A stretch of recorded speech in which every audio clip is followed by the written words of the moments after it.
There are deaths in the Imperium of Man that are remembered, martyrs whose names are etched into cathedral walls, heroes whose sacrifices echo through the ages. But there are other deaths, quieter, darker, more profound, that are not remembered at all. These are the deaths that feed something older than stars, hungers that predate the Imperium, the Emperor, even humanity itself. To be sacrificed to the Chaos Gods is not to die for a cause, it is to become the cause. To have your essence unraveled and rewoven into the fabric of the warp itself. Your screams become hymns, your suffering becomes sustenance, your identity dissolves into something vast and terrible and eternal. These are not stories the Imperium tells. These are not deaths that bring glory. They are the silent transactions that occur in the shadows between worlds, where mortal flesh meets immortal appetite. To understand what it means to be given to the dark gods, we must travel back to where it all began. In the beginning, before words like sacrifice held meaning, there was only the materium and the immaterium, the physical realm and the sea of souls. The warp was not yet what it would become. It was a reflection, a mirror of consciousness itself, calm in some places, turbulent in others, but not yet sentient, not yet hungry. Life existed in quiet pockets across the galaxy. Civilizations rose without knowing what stirred beneath the surface of their own thoughts. The ancient races, those who walked before humanity, crawled from Terra's surface, learned to touch the warp with their minds.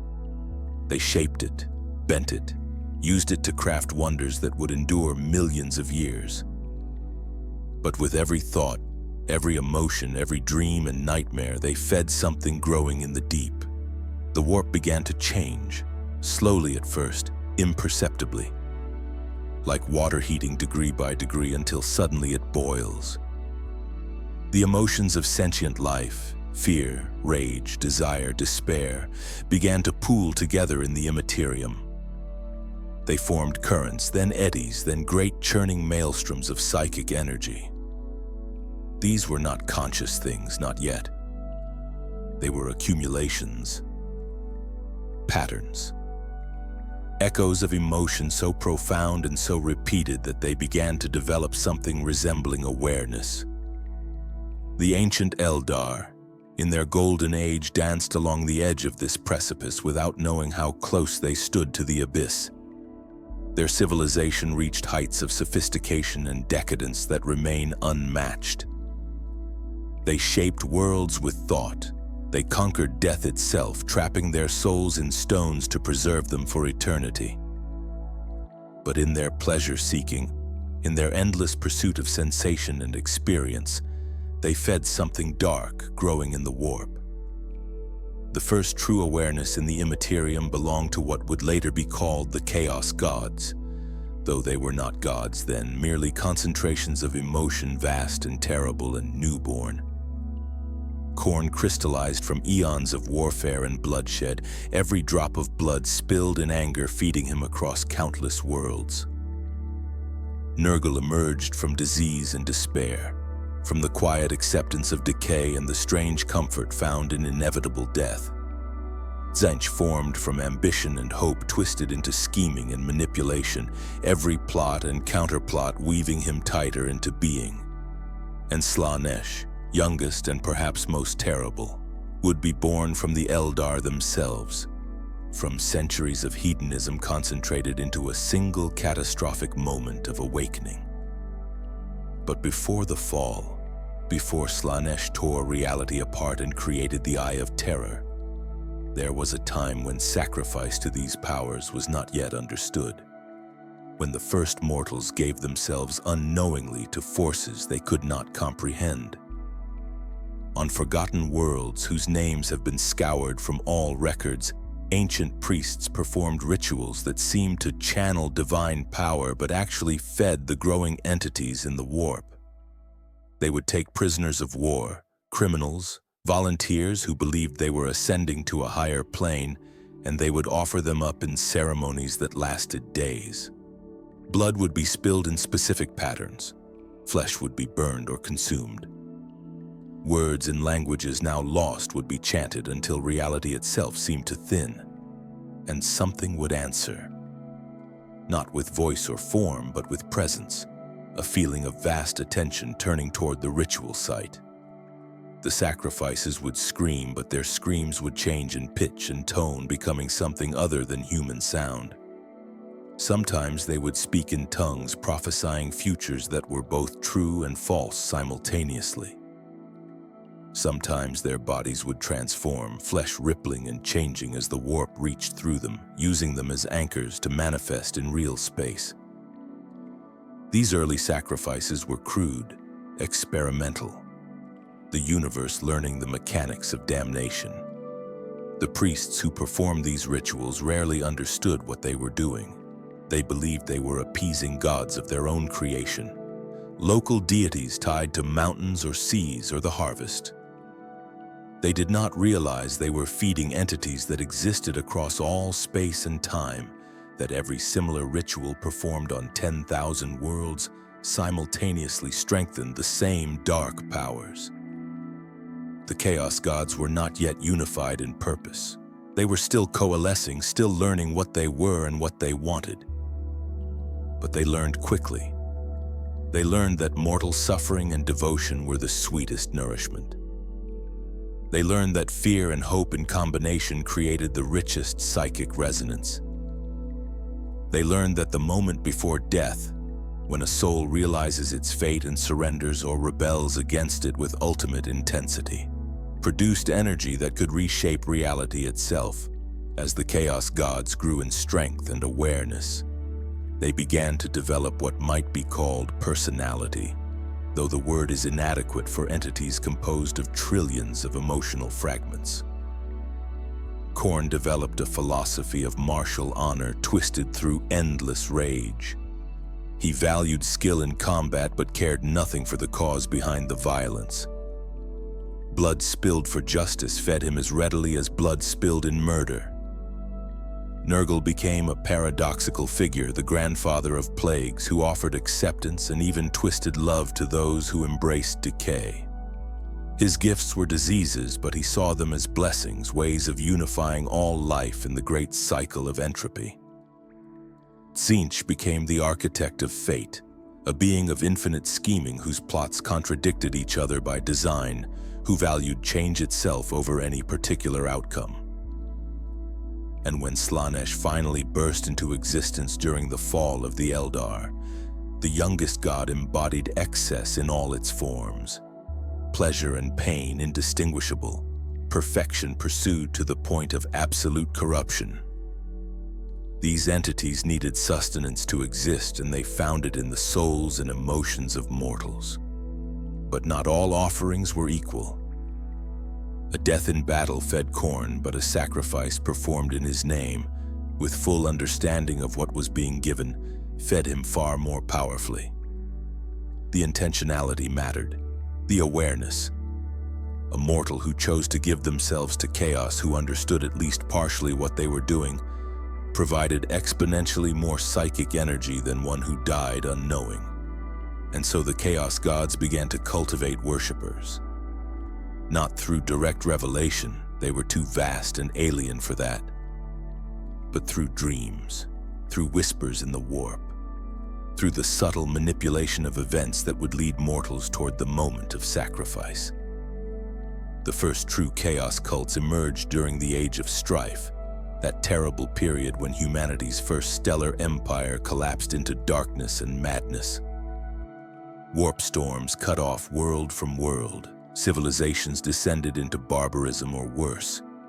And in the isolation and desperation, humans turned to powers they did not understand, seeking salvation or meaning or simply an end to suffering.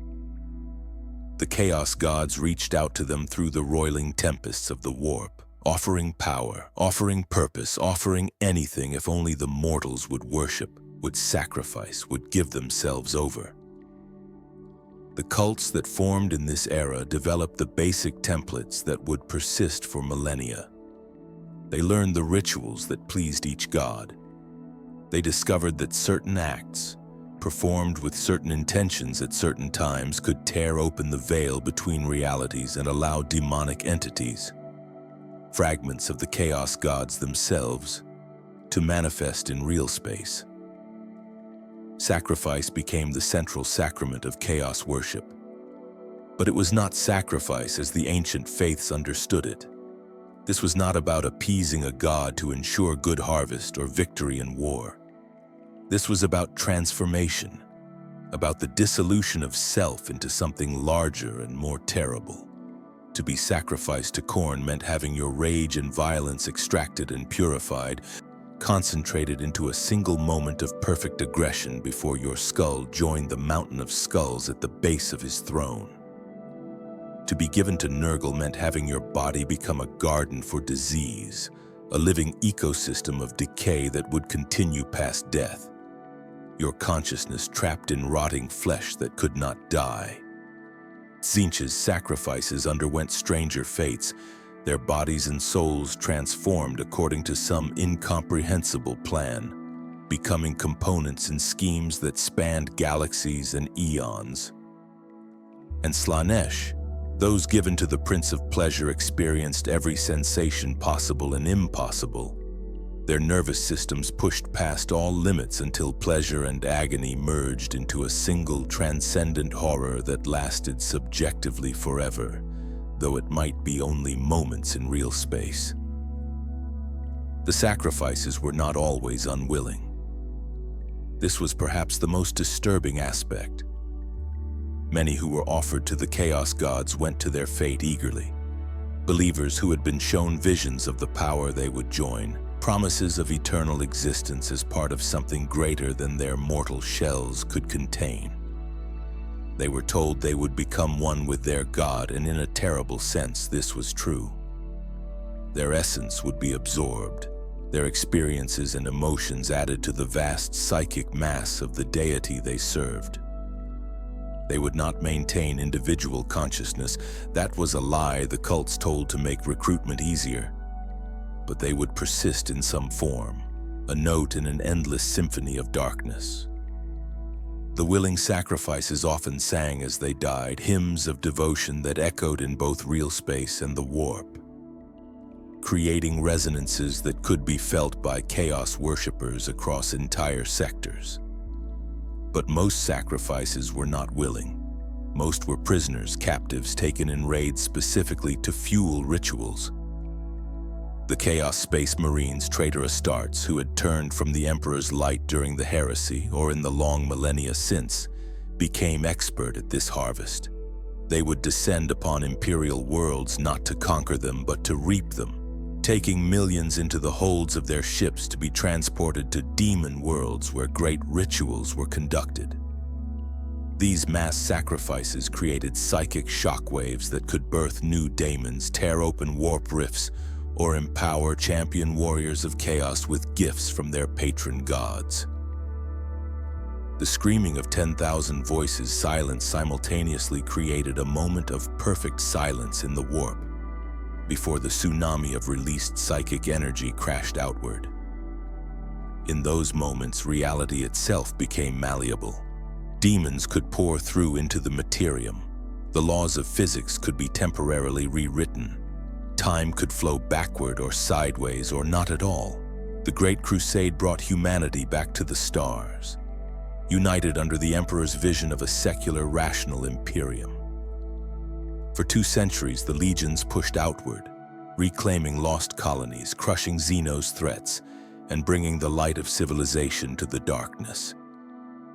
But the Great Crusade also encountered chaos in its travels, though the Emperor forbade his sons from learning the truth of what they faced. On compliant worlds and in the ruins of the Age of Strife, the legions found evidence of the dark gods. They found temples built to entities with too many names. They found populations corrupted beyond redemption, their bodies warped by prolonged exposure to the warp's touch. And they found the sacrificial altars, still stained with blood, where rituals had been conducted for generations. The Emperor ordered these sites destroyed, the populations cleansed, all records expunged. He believed that ignorance would protect his sons. He was wrong. The Primarchs, those demigod sons of the Emperor scattered across the galaxy by the machinations of chaos itself, each encountered the dark gods in their own way. Some, like Horus, were shown visions by the chaos gods, futures both true and false designed to manipulate him toward betrayal. Others, like Lorgar, sought meaning in the spiritual emptiness the Emperor's secular truth had created, and in that seeking they found the chaos gods waiting. Lorgar and his word-bearers were perhaps the first legion to truly understand what they had discovered. After the humiliation of Monarchia, where the Emperor personally rebuked them for worshipping him as a god, Lorgar went searching for true gods worthy of worship. He found them in the warp. The Chaos Gods revealed themselves to him not as malevolent entities but as fundamental forces of the universe, powers that had always existed and would always exist, truths that the Emperor had tried to hide because he feared their potential. The Word-bearers began conducting sacrifices in secret far from the Emperor's light. They identified worlds that had once worshipped the Chaos Gods and had been brought to compliance but not truly cleansed. On these worlds, they re-established the old cults, taught the proper rituals, showed the populations how to call upon the dark gods. At first, the sacrifices were small. A single individual offered up during a hidden ceremony in the depths of a hive city. But the word-bearers learned quickly that scale mattered. 100 sacrifices produced not 100 times the effect, but 10,000 times. The psychic resonance created by mass ritual was exponential, not linear, and so they began planning for something unprecedented in scale. They would orchestrate rituals across dozens of worlds simultaneously, sacrificing billions to create a psychic shockwave that would empower the Chaos Gods and weaken the Emperor's hold on reality itself. The other legions that would eventually turn to chaos each had their own first experiences with sacrifice. The World Eaters, already falling to the madness of the butcher's nails implanted in their brains, found that offering skulls to Khorne eased the pain and rage, replaced the gnawing emptiness with purpose. The Death Guard, trapped in the warp and dying slowly from Nurgle's rot, accepted the Plague God's gifts and learned that by spreading disease, by making others into sacrifices to entropy itself, they could join Nurgle's great cycle of decay and rebirth. The Thousand Sons, seeking to cure the flesh change that was slowly destroying their legion, turned to Tzeentch for answers and found that the architect of fate demanded a terrible price. Their bodies would be preserved, but their souls would be bound forever in service. The Emperor's children, pursuing perfection in all things, fell to Slaanesh's influence and learned that the perfect battle, the perfect song, the perfect sensation required fuel, required others to be consumed in the pursuit of that perfection. But it was with the drop site massacre on Istvan III that sacrifice to the Chaos Gods became a tool of war on a scale never before seen. The traitor legions, newly pledged to chaos though not yet fully corrupted, turned on their own loyalist brothers who had refused to follow them into rebellion. Virus bombs were deployed, stripping entire continents of life in moments. Then the planet was subjected to orbital bombardment that ignited the atmosphere itself in a firestorm that could be seen from space. Billions died in minutes. But these were not random deaths. They were orchestrated, timed, conducted according to patterns the word-bearers had spent decades perfecting. As each soul screamed out of existence, its psychic death cry was channeled through ritual circles hidden across the planet's surface, concentrated and offered up to the Chaos Gods as a demonstration of the traitor's devotion. The warp itself rippled with the impact. In the Imperium, the Chaos Gods stirred, pleased with this offering, and in return they poured their blessings upon the traitor legions. The warriors who survived Istvan, both traitor and loyalist, were forever changed by what they witnessed. The Loyalists who endured the betrayal and eventually escaped carried with them the knowledge of what their brothers had become. They had seen World Eaters painting ritual circles with the blood of the fallen. They had watched word-bearers conducting ceremonies over the dying, chanting in languages that hurt to hear, languages that seemed to warp reality around the speakers. They had witnessed Emperor's children taking prisoners not to interrogate, but to torture in specific ways, extracting screams at precise pitches to create harmonics that resonated in the warp. The Loyalists understood, even if they could not articulate it fully, that their brothers were no longer conducting war as they had been taught. This was something older, something darker. This was war as worship, and every death was a prayer to gods who answered with corruption and power. As the Horus heresy spread across the galaxy, the nature of sacrifice evolved and intensified. What had been ritual murder conducted in secret became open warfare with a religious dimension. The traitor legions no longer hid their allegiance to the dark gods. They painted their armor with the symbols of chaos, decorated their ships with human remains arranged in patterns that pleased their patrons, and conducted mass sacrifices as part of their military campaigns. When they conquered a world, they did not simply install new governance as the Loyalists did. They transformed the population into offerings. Cities became altars. Planetary capitals were redesigned according to unholy geometries that created natural ritual spaces. Hive cities, with their millions packed into towers reaching toward the sky, became vertical sacrificial pyres where entire levels could be consecrated at once. The War Master Horus himself participated in these rituals, though he claimed to maintain control over the powers he invoked. On Davin, where his corruption truly began, he learned that sacrifice could grant him visions of possible futures. He saw timelines where the Emperor was victorious and timelines where chaos reigned supreme. He saw versions of himself as conqueror, as savior, as monster, as god. The Chaos Gods showed him what he wanted to see, mixed with just enough truth to make it believable. And to maintain this connection, to keep receiving these visions that he believed were guiding him toward victory, Horus allowed his sons to conduct sacrifices in his name.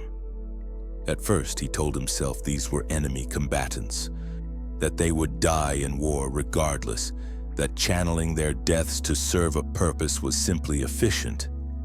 But gradually, as his corruption deepened, he came to see all who opposed him as legitimate sacrifices. Not just enemy soldiers, but civilians, entire populations, even his own men when the rituals demanded it. The Siege of Terra represented the apotheosis of sacrificial warfare. For months, the traitor legions battered at the walls of the Imperial Palace, and for months, both sides paid in blood beyond measure. But the traitors were not simply trying to breach the defenses. They were conducting a ritual on a planetary scale, using the entire siege as a massive sacrifice to the Chaos Gods. Every death, loyalist and traitor alike, fed power into the warp. The geometry of the attacks was not purely military. The word-bearers had planned approach vectors and bombardment patterns according to ancient ritual designs. The Vengeful Spirit, Horus's flagship, maintained a specific orbital position that aligned with psychically significant locations on Terra's surface, creating a web of warp energy that grew stronger with each passing day. The traitor's goal was not merely to kill the Emperor, but to create conditions where the Chaos Gods themselves could manifest on Terra, transforming humanity's throne world into a demon world where the materium and immaterium merged. The common soldiers of the traitor legions, those who had not yet undergone full corruption, began to understand what their leaders truly intended. Some embraced it, accepting that they were part of something larger than themselves, that their deaths would have meaning as contributions to the Dark God's victory. Others resisted, but resistance among the traitor ranks was met with immediate sacrifice. Those who questioned were the first to be offered up in the pre-battle rituals. Their doubt, their fear, their regret, all of these emotions were particularly nourishing to the Chaos Gods, sweeter than the simple rage or devotion of willing followers. A traitor who died questioning his choices provided a more complex psychic signature, and the Chaos Sorcerers learned to exploit this, creating internal purges that were actually harvest operations designed to fuel increasingly powerful summonings. On Terra itself, in the depths beneath the Imperial Palace, the Emperor and Malkador the Sigillite worked desperately to counter the ritual the traitors were conducting. They could feel the warp pressing against reality, could sense the Chaos God's attention focused like a burning lens on Terra. The Emperor knew that if he did not act, the planet would fall not through military defeat but through spiritual corruption. The Webway Project, his great work to free humanity from dependence on warp travel, had been sabotaged by Magnus's warning about Horus's betrayal. Now demons poured through the breach, and the Emperor sat upon the golden throne, using his immense psychic might to hold the gate closed while his sons fought on the walls above. Every moment he maintained that vigil, he prevented the traitor's ritual from reaching completion. But he could not hold forever. Something would have to break, either the traitor's assault or the Emperor's will, or reality itself. The final confrontation between the Emperor and Horus aboard the Vengeful Spirit was many things. A father facing his fallen son, a battle between the greatest warriors in the galaxy, a clash of ideologies about humanity's future. But it was also the culmination of the massive sacrifice the traitors had been conducting. Horus was no longer simply a Primarch empowered by chaos. He had become a vessel, a channel through which the four Chaos Gods could exert their will directly in real space. Every life taken during the siege had empowered him. Every atrocity committed in the Dark God's names had strengthened the connection between Horus's soul and the entities in the warp. When the Emperor finally struck him down, it was not simply killing a man or even a Primarch. It was severing a connection between realities, disrupting a ritual 9 years in the making, and denying the Chaos Gods their ultimate prize, the transformation of Terra itself into their playground. The psychic backlash of Horus's death rippled through the warp like a shockwave. Every demon manifested on Terra was banished. Every traitor legion felt their connection to the Dark Gods waver. The sacrifice had failed, but barely, and at a cost that would echo through the next 10,000 years. In the aftermath of the siege of Terra, the Imperium was broken but not destroyed. The Emperor, mortally wounded by Horus, was interred within the Golden Throne, neither fully alive nor truly dead, his psychic might now devoted entirely to maintaining the Astronomicon and holding shut the Webway breach. The traitor legions retreated into the Eye of Terror, that vast wound in reality where the warp and materia merged, where time flowed strangely and the laws of physics bent to accommodate demonic whim. There, in that hellish realm, the practice of sacrifice to the Chaos Gods evolved from a tool of war into the foundation of entire civilizations. The demon worlds that coalesced within the Eye became monuments to the Dark Gods, and upon them sacrificial rituals were conducted not occasionally but constantly. An endless hymn of suffering and devotion that sustained the traitors in their exile. Each of the traitor legions, now calling themselves the Traitor Legions or Chaos Space Marines, developed their own sacrificial traditions. The World Eaters, wholly given over to Khorne, conducted endless gladiatorial combats where the losers were offered up to the Blood God. But these were not simple fights. They were choreographed atrocities where combatants were forced to kill in specific ways, at specific times, their deaths forming patterns that pleased Khorne's aesthetic of violence. Entire cities on World Eater-controlled worlds were redesigned as arena complexes where millions could participate in and witness these sacrificial combats simultaneously. The skulls of the fallen were collected, sorted by size and species, and arranged in pyramids that reached toward the bleeding sky. At the apex of the greatest pyramid sat champion warriors, Khorne berserkers so devoted that they could feel their god's approval like warmth on their skin as they surveyed the slaughter conducted in his name. The Death Guard, blessed and cursed by Nurgle's gifts, spread across plague worlds where the atmosphere itself was toxic and disease ran rampant. Their sacrifices were slower, more methodical. They would take populations and infect them with specific combinations of diseases, creating new plagues through forced experimentation. The suffering of those infected, lasting weeks or months before death finally claimed them, provided sustained nourishment to Nurgle.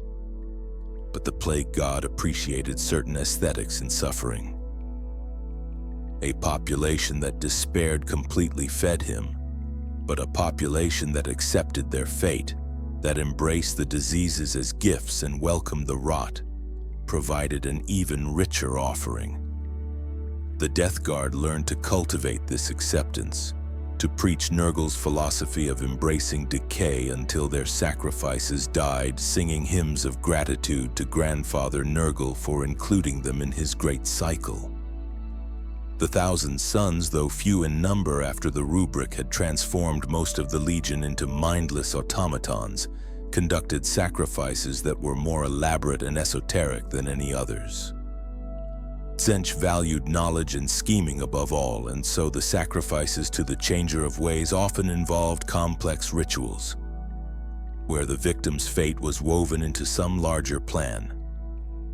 A person might be sacrificed to alter a probability, to ensure a specific event occurred or did not occur months or years in the future. The 1,000 Sun sorcerers would conduct divinations to identify individuals whose deaths at precisely the right moment would shift causality in ways that served Tzeentch's unknowable schemes. These sacrifices were often unaware they were being offered up. They might die in what seemed like accidents or random violence, never knowing their death was the culmination of a ritual that had been in planning for decades. The Emperor's children pursued excess in all things, and their sacrifices reflected this philosophy. Entire populations were subjected to sensory experiences designed to push consciousness past its limits. Slaanesh fed on sensation itself, pleasure and pain, beauty and horror, hope and despair, all blended together until they became indistinguishable. The Emperor's children created symphony halls, where the music was produced by the screams of the tortured, composed to create specific emotional responses in listeners. They designed feasts where every dish was made from sentient beings, prepared in ways that maximized suffering during cooking while preserving consciousness until consumption. They staged theatrical performances that lasted days, where audience members became participants, became sacrifices. The line between entertainment and atrocity erased completely. For Slaanesh, it was not merely the death that mattered, but the journey to that death. The escalation of experience, the moment when a mind broke not from horror, but from the realization that it had enjoyed its own destruction, while the traitor legions perfected their dark arts within the eye of terror. The Imperium struggled to recover from the wounds the heresy had inflicted. The Emperor could no longer guide humanity directly. The Primarchs were lost, dead, missing, corrupted, or withdrawn from affairs. The Imperium fractured into feuding factions even as it tried to hold together against external threats. And in this weakness, Chaos cults spread through Imperial space like infection through a wound. These cults brought with them the practice of sacrifice, teaching populations to worship the dark gods in secret, conducting rituals in the underhives and forgotten places where the Imperium's gaze did not reach. The sacrifices performed by these cults were smaller than the grand rituals of the heresy, but they were more insidious because they turned the Imperium's own populations against it from within. A typical chaos cult began with a single individual exposed to corruption, perhaps a merchant who traveled to too many worlds and heard whispers in the warp between systems. Perhaps a scholar who discovered forbidden texts in ancient archives. Perhaps simply someone desperate enough to pray to anything that might answer. The dark gods were always listening, and they always answered desperate prayers, though never in the way the supplicant expected. The first devotee would receive visions, insights, or small blessings that confirmed their new faith. Then they would begin to recruit others carefully, slowly, identifying those who were dissatisfied or desperate or curious. The cult would grow in the shadows, perhaps for generations, maintaining absolute secrecy while learning the rituals necessary to truly serve their chosen god. When the cult finally had sufficient numbers and confidence, they would conduct their first major sacrifice. This was always a risk because it would likely expose their existence to imperial authorities, but it was necessary to prove their devotion and receive greater blessings from their patron god.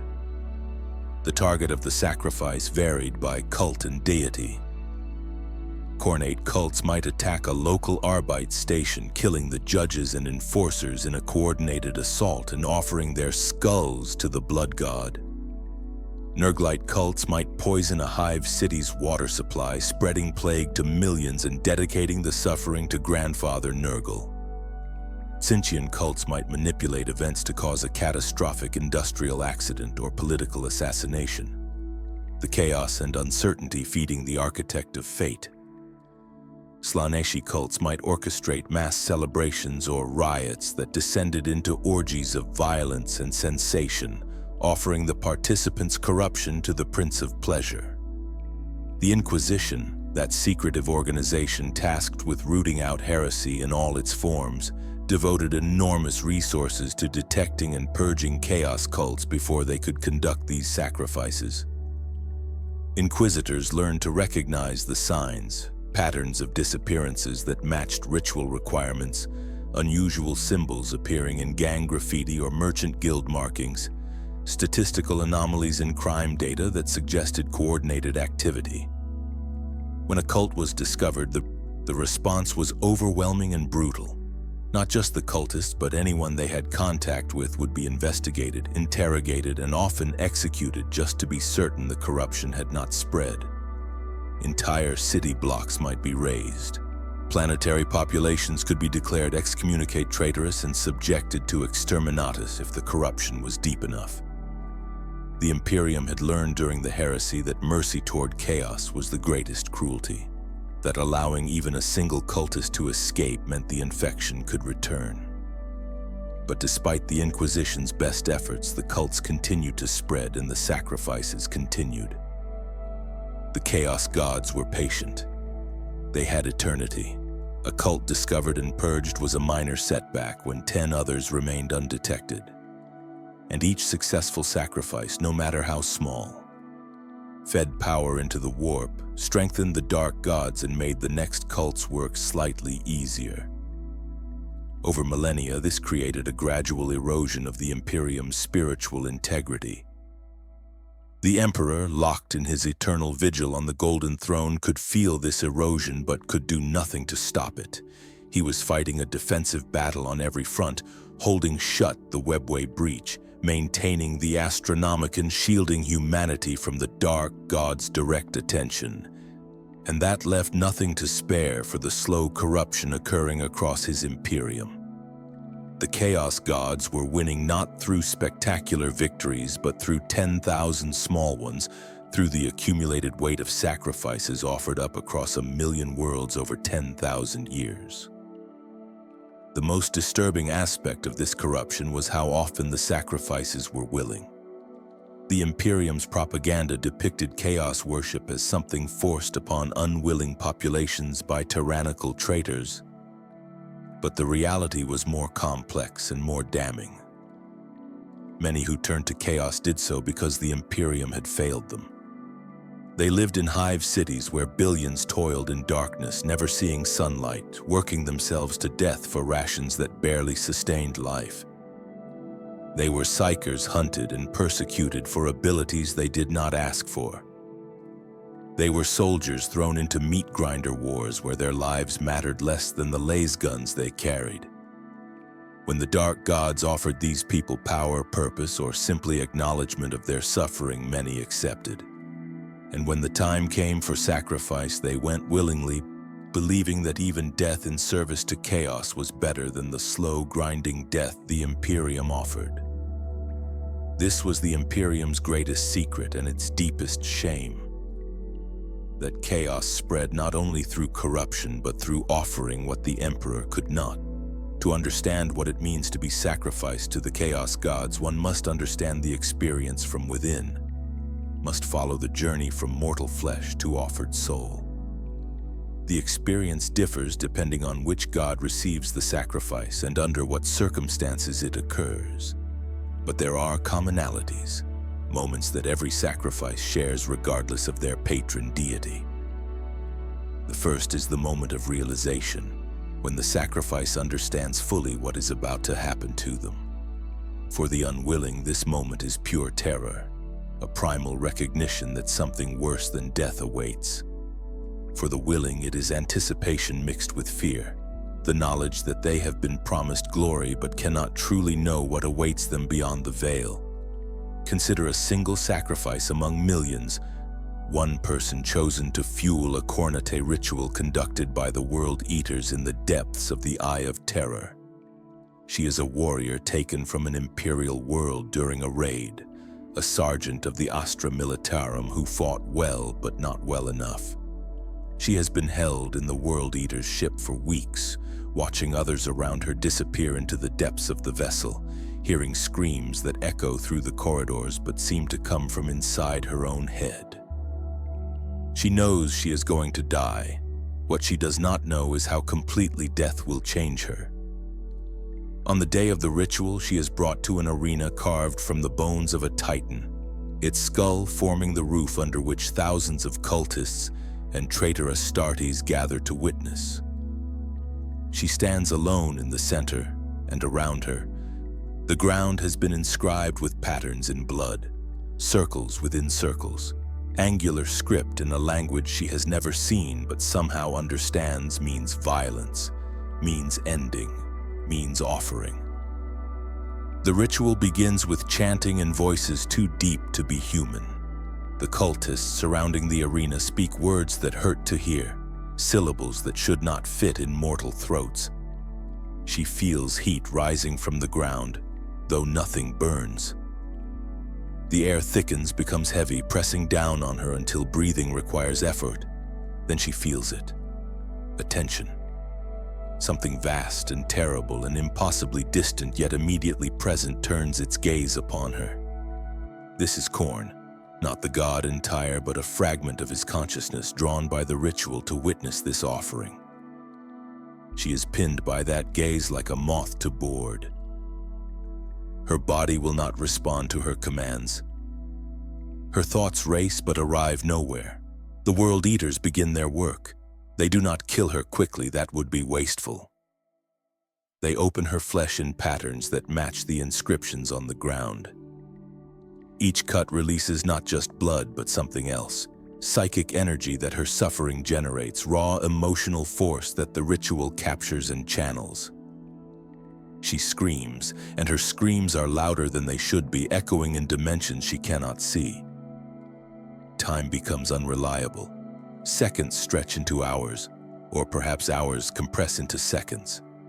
She is aware of her body breaking down, but also of something deeper being extracted. Her fear, her rage at what is happening, her despair. These are not just emotions anymore. They are substance. They flow from her like blood, visible to those with eyes to see the warp, crimson streams of psychic energy that spiral upward from the arena floor toward some destination beyond comprehension. The World Eaters are not just killing her, they are harvesting her. Everything she is, every memory and experience that shaped her consciousness is being stripped away and offered to the blood god. She remembers her childhood on an agri world, golden fields under a kind sun. That memory is taken, dissolved, added to Khorne's essence. She remembers her training, the pride of her first uniform, the bonds formed with squad mates. Those too are extracted, each one a tiny thread being pulled from the tapestry of her identity.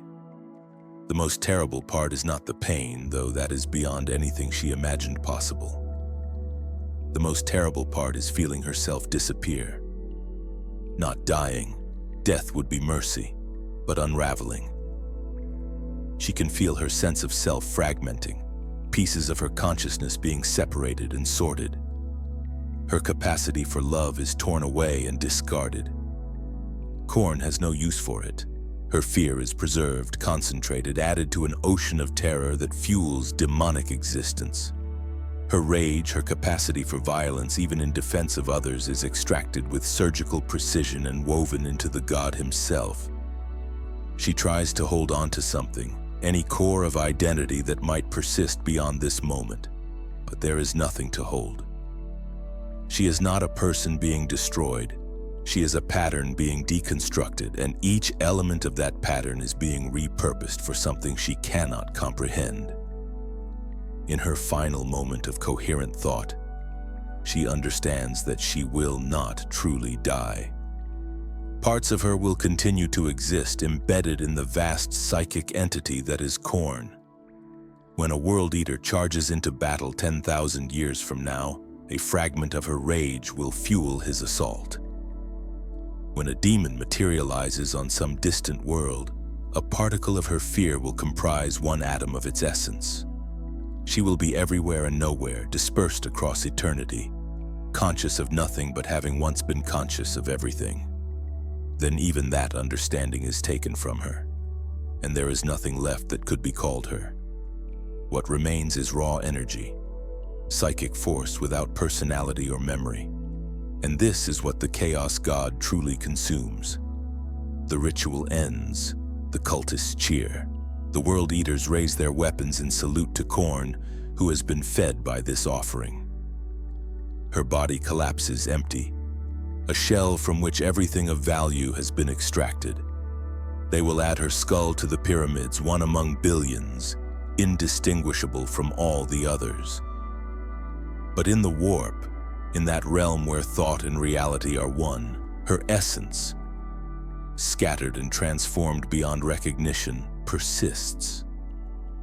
This is the true horror of sacrifice to Khorne. Not that you die, but that death is not the end. You are consumed, digested, incorporated. You become part of the thing that destroyed you. The experience differs for each Chaos God, but the fundamental transaction remains the same. A mortal existence is exchanged for psychic energy that sustains entities in the warp. For Nurgle's sacrifices, the process is slower, a gradual transformation rather than violent extraction. Consider a plague cultist who has willingly accepted Grandfather Nurgle's blessings, whose body is already host to dozens of diseases that should have killed him but instead have achieved a perfect balance, each pathogen sustaining the others in an ecosystem of decay. He has been promised transcendence, told that full devotion to Nurgle means joining the eternal cycle, becoming one with the plague god's garden. On the day of his sacrifice, he is brought to a ritual site where the ground is soft with rot, where fungi bloom in impossible colors, where the air is thick with spores that glitter in the dim light like stars. The ritual is gentler than Khorne's violence, but no less absolute in its consumption. He is laid in the soft earth, and the cultists begin their chanting. Not harsh words of rage, but lullabies, comforting sounds that speak of rest and acceptance. He feels the diseases in his body stirring, responding to the ritual's call. They begin to multiply, to spread, but not in the way disease usually spreads. This is directed, purposeful. The infections concentrate in specific organs, creating pressure, building towards something. He feels himself becoming a garden, his body the soil in which Nurgle's gifts are being cultivated. Consciousness remains, but it shifts, changes. He begins to perceive things he could not see before, the individual bacteria in his blood, each one a tiny life living and dying in moments, entire civilizations rising and falling in the spaces between his heartbeats.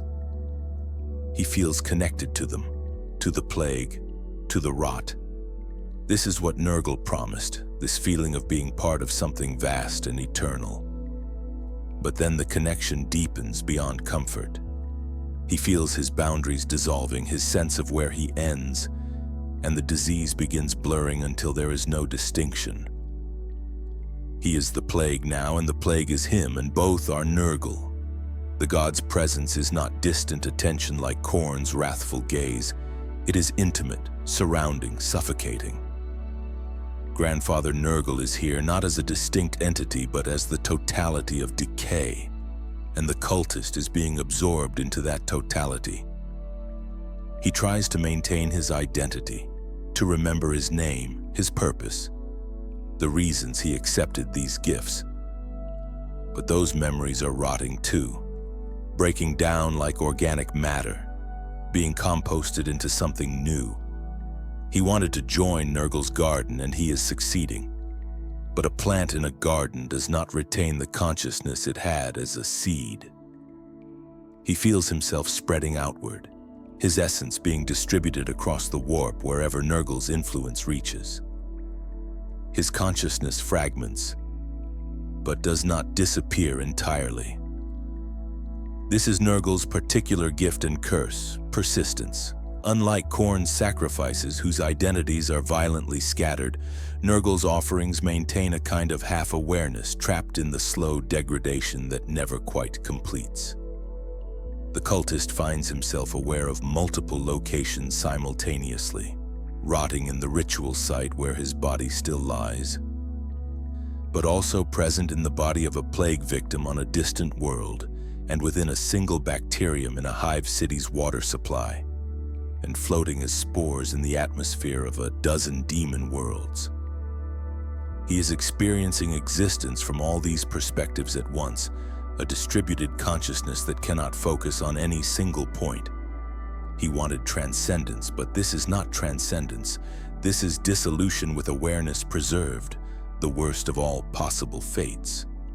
He will exist like this until some distant age when entropy itself ends, conscious of his own decay but unable to escape it, an eternal example of Nurgle's philosophy that nothing truly dies but merely transforms into states of suffering that persist forever. For Tzeentch's sacrifices, the experience is stranger still, less physical and more existential. A sorcerer who believed himself Tzeentch's favored servant, who thought he was manipulating fate when all along fate was manipulating him, is brought to the moment of his sacrifice. It occurs in a chamber where geometry is fluid, where walls meet at angles that should not exist, where time flows in multiple directions simultaneously. He has been told he will ascend, will become a demon prince, will be granted ultimate knowledge of the future. What he does not understand is that Tzeentch's definition of ascension is not his own. The ritual begins with questions. The cultists ask him about choices he has made, paths he has walked, futures he has witnessed in visions. For each answer he gives, reality shifts slightly. He begins to perceive alternate timelines branching from every word he speaks, sees versions of himself making different choices, following different paths, arriving at different ends. The perception expands until he can see all possible versions of himself simultaneously. The sorcerer who never turned to chaos, who remained loyal and died in service to the Emperor. The version who turned to Khorne instead and became a berserker. The version who achieved his current position but made one different choice that changed everything. He sees all of these and understands that they are all equally real, all existing in the infinite complexity of Tzeentch's design. But which one is he? The question becomes meaningless as his consciousness fractures across probability itself. Tzeentch does not consume his sacrifices in the way Khorne or Nurgle do. Instead, the Changer of Ways incorporates them into the structure of fate. makes them into variables in equations that span millennia. The sorcerer becomes a node in a network of causality, his choices and non-choices affecting outcomes he will never witness. He exists as pure potential, neither alive nor dead, simultaneously every version of himself that ever existed or could exist. His awareness persists but loses all coherence, experiencing all timelines at once until individuality becomes impossible. This is Tzeentch's gift, to show you all possibilities while denying you the ability to be anything specific. The sorcerer wanted knowledge. Now he has all knowledge, all possibility, and the burden of it renders him less than he was, reduced to a calculation in an equation whose answer is always changing. For Slaanesh, the sacrifice is both the most seductive and most horrifying. The Prince of Pleasure offers the greatest deception, the promise that the sacrifice will be pleasurable, that in giving yourself to Slaanesh you will experience sensations beyond mortal comprehension. This is technically true, but what Slaanesh's worshippers fail to understand is that there is no difference at the levels Slaanesh operates between pleasure and agony. They are the same sensation at maximum intensity.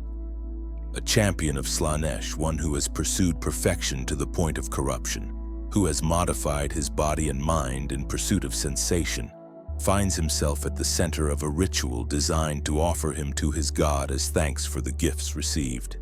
He expects ecstasy. What he experiences is everything. Every nerve in his body fires simultaneously at maximum intensity. He feels pleasure beyond anything he has experienced, but it is indistinguishable from pain. His mind is flooded with sensations from all his senses at once, colors that burn, sounds that taste like copper, textures that scream. He experiences every possible sensation simultaneously, and the human mind is not designed to process this. It breaks, fragments, but Slaanesh does not allow unconsciousness or death. Those would be escapes, and escape is the one thing Slaanesh never permits. His consciousness is held together by the dark god's will, forced to remain aware as it is subjected to intensity that should have destroyed it instantly. Time loses meaning not because it flows strangely, but because each moment contains eternity. Every microsecond of experience is expanded, explored, examined from every possible angle until that single moment has been extracted of every possible sensation it could produce. Then the next moment arrives and the process repeats. He understands in the fragments of rational thought that remain that this will never end. Slaanesh is consuming him, yes, but slowly, savoring every particle of his being the way a connoisseur savors a perfect wine. His death will take subjective eons while objectively lasting only moments. And even after his physical form is gone, his consciousness will persist within Slaanesh, eternally experiencing this moment of perfect sensation that is simultaneously perfect horror. This is the true nature of she who thirsts, not pleasure or pain, but sensation itself elevated to such intensity that it becomes a form of existence worse than any death. An eternal moment of awareness so overwhelming that it erases everything else. He wanted to feel everything. Now he does and will forever, and that is his damnation. 10,000 years after the Horus heresy, the Imperium still stands, but barely, and the practice of sacrifice to the Chaos gods continues, perhaps even accelerates as the galaxy slides towards some final catastrophe. The Great Rift, that massive warp storm that now tears across the galaxy, dividing it in two, has made the separation between the warp and real space more tenuous than ever. Demons manifest with disturbing ease. Entire sectors are cut off from the Astronomican's light. And in the darkness, the Chaos cults grow bolder, their sacrifices more frequent and more devastating. But something has changed in the nature of these offerings. The Chaos gods, after consuming the psychic energy of quadrillions of souls over millennia, have become more sophisticated in their appetites. They no longer desire merely the violent destruction of consciousness. They have developed preferences, aesthetics, specific tastes in how suffering is presented to them. Khorne, who once accepted any blood spilled in rage, now favors certain kinds of violence over others. A warrior who fights with skill and honor, even if serving the Emperor provides a richer offering than a mindless berserker who knows only rage. The Blood God has learned to appreciate the difference between violence as art and violence as simple destruction. His most favored champions are those who understand this, who conduct their massacres with a kind of terrible beauty, arranging bodies in patterns that please some aesthetic sense the god has developed over eons. The word-eaters who serve him have become not just warriors but artists of atrocity. Each battle a performance, each death a brushstroke in a painting visible only to warp sight. They have learned that Khorne's blessings flow more freely to those who kill with purpose and precision, rather than simply killing with enthusiasm. Nurgle's tastes have also evolved. The Plague God always valued acceptance of decay, but now he has developed a preference for specific emotional flavors in his sacrifices. A population that descends into despair feeds him, yes, but a population that finds strange comfort in their rot, that develops a community around shared suffering and supports each other through the degradation, provides something richer and more complex. The Death Guard actively cultivate these communities, spreading plagues that encourage cooperation rather than competition. Diseases that kill slowly enough for social bonds to form among the infected.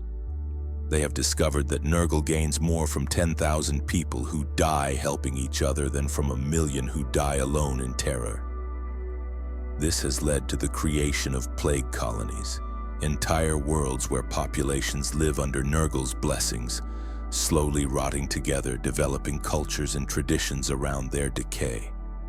When these populations finally die, usually in coordinated rituals where entire communities offer themselves simultaneously, the psychic energy released is of a quality that pleases Grandfather Nurgle more than any forced sacrifice could.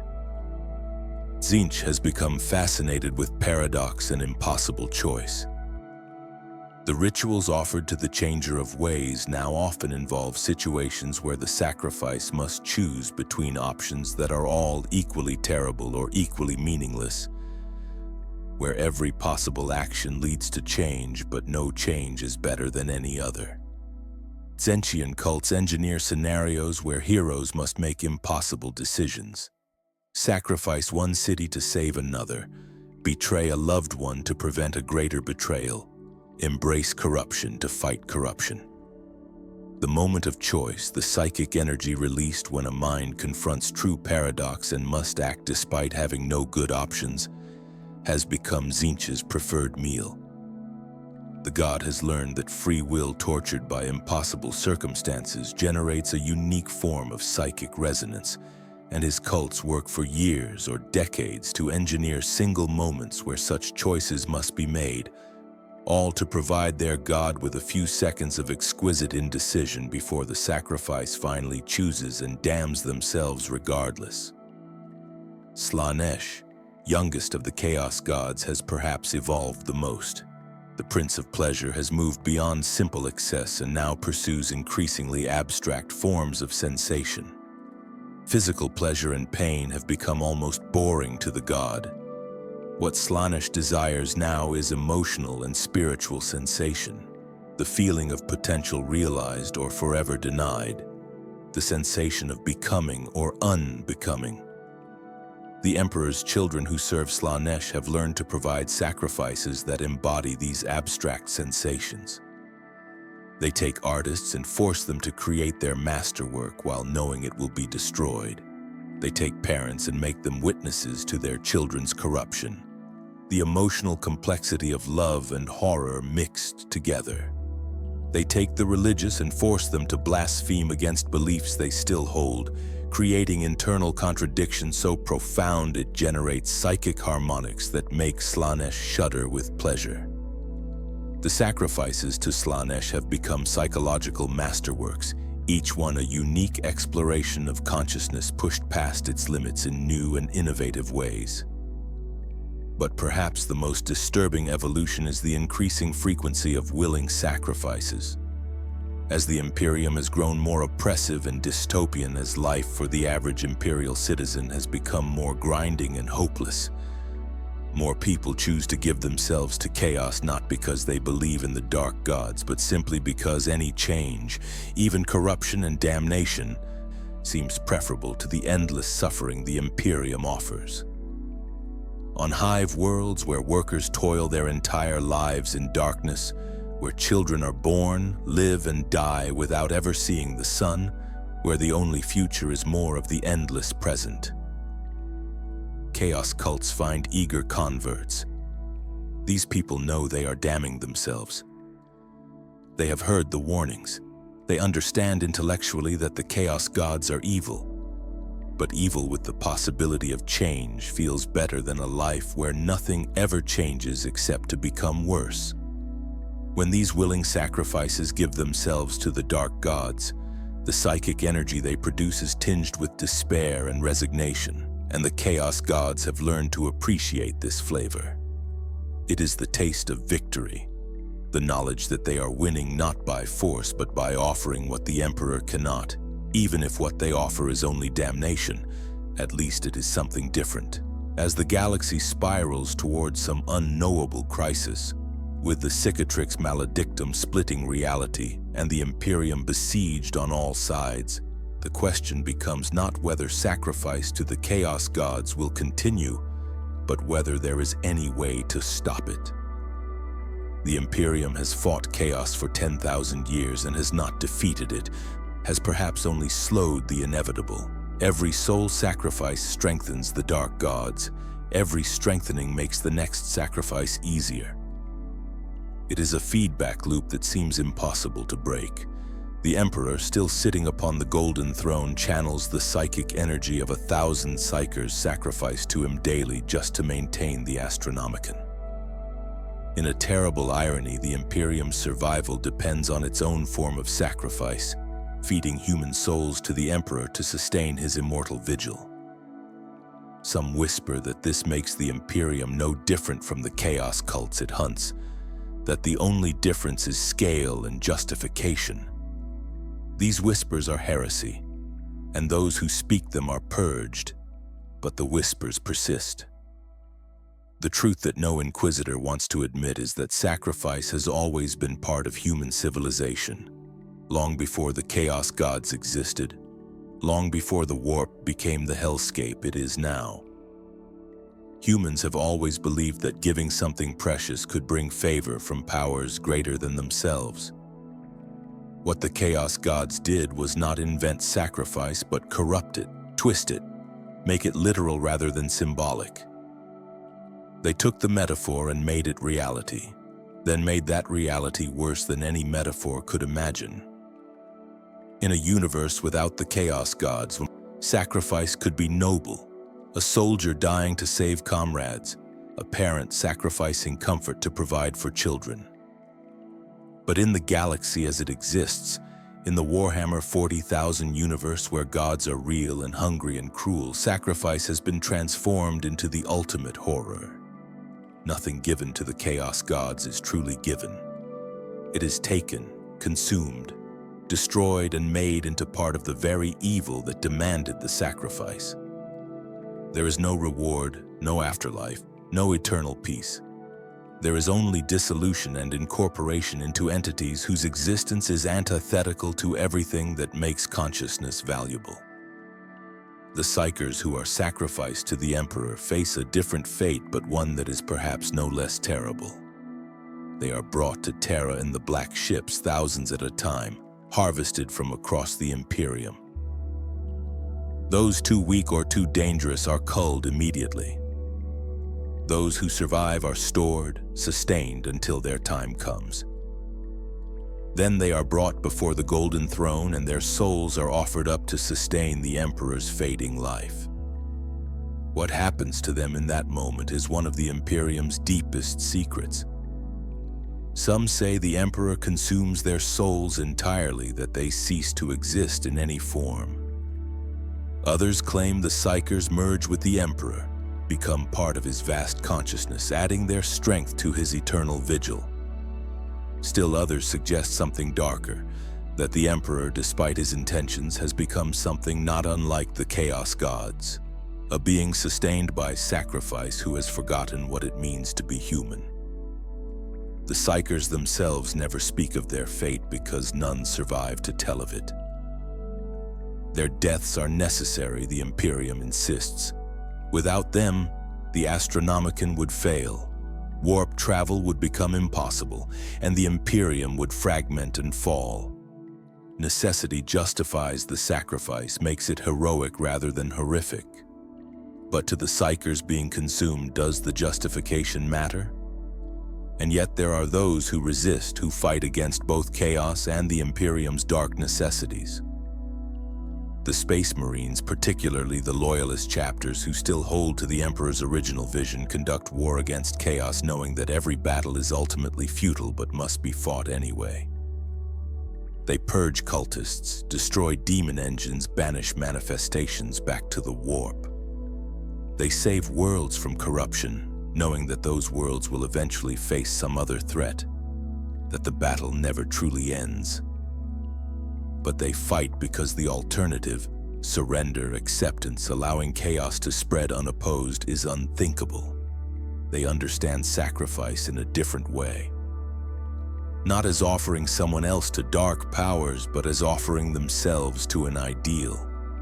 Spending their lives in defense of an Imperium that is deeply flawed, but remains worth fighting for because the alternative is infinitely worse. When a Space Marine dies fighting chaos, he is not sacrificed in the way the Dark Gods demand. He is spent, like a coin used to purchase one more day of survival for those he protects. The Sisters of Battle, those devout warriors of the Adepta Sororitas, understand sacrifice as religious devotion. They burn heretics and purge the corrupt with absolute faith that they serve the Emperor's will. When they die in battle, they believe they ascend to the Emperor's side, their souls preserved and rewarded. Whether this is true is unknowable, but the belief itself has power. It creates a kind of immunity to chaos because the Sisters' conviction is so absolute that doubt, the first opening chaos needs, cannot take root. They see the sacrifices offered to the Dark Gods and recognize them as perversions of true devotion. To them, the difference is clear. Offering yourself to the Emperor is giving yourself to humanity's protector. Offering yourself to chaos is giving yourself to humanity's destroyers. The fact that both involve the consumption of souls is irrelevant to them. Purpose defines morality, and their purpose is pure. This conviction, unshakable and absolute, may be humanity's best defense against chaos. Not reason or strength or technology, but faith so complete that it becomes armor against the warp's corruption. As the 41st millennium draws toward whatever conclusion awaits it, sacrifice remains central to the galaxy's fate.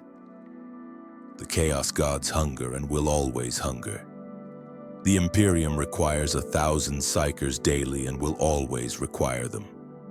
The war continues, neither side able to claim final victory.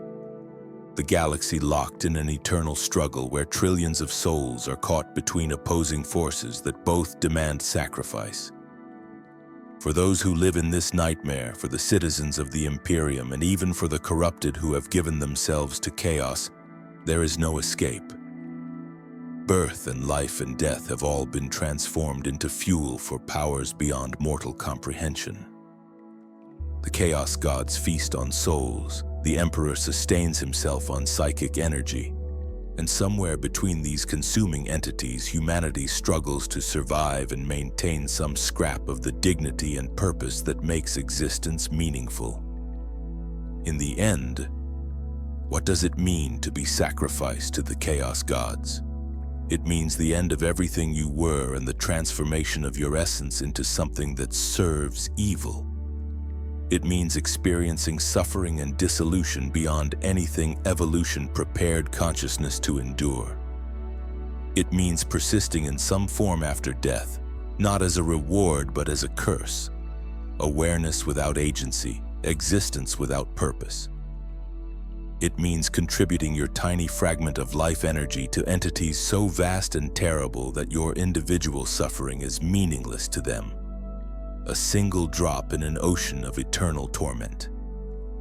It means learning in your final moments that the universe is crueler than you imagined, that there are fates worse than death, and that those fates are not rare exceptions but the ultimate destiny of uncounted billions.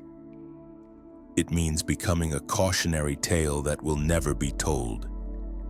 Because no one who learns the truth survives to share it. It means ending, not with peace or purpose or even the neutral oblivion of simple death, but with the knowledge that you have become part of the problem, that your suffering will be used to create more suffering, that in dying you have served the very powers that destroyed you. That is what it means to be sacrificed to the Chaos Gods. That is the fate that awaits in the darkness between stars, in the warp's depths, in the hearts of those who believe any change is better than the cruel stagnation of the Imperium. That is the truth the Emperor tried to hide from his sons and the reason the Imperium fights with such desperate fury against Chaos's spread. Not because death awaits those who fall to corruption, but because something infinitely worse than death awaits. And in the grim darkness of the 41st millennium, that fate claims more souls with each passing moment, the Chaos Gods growing stronger, the galaxy sliding deeper into the abyss, and no salvation visible on any horizon.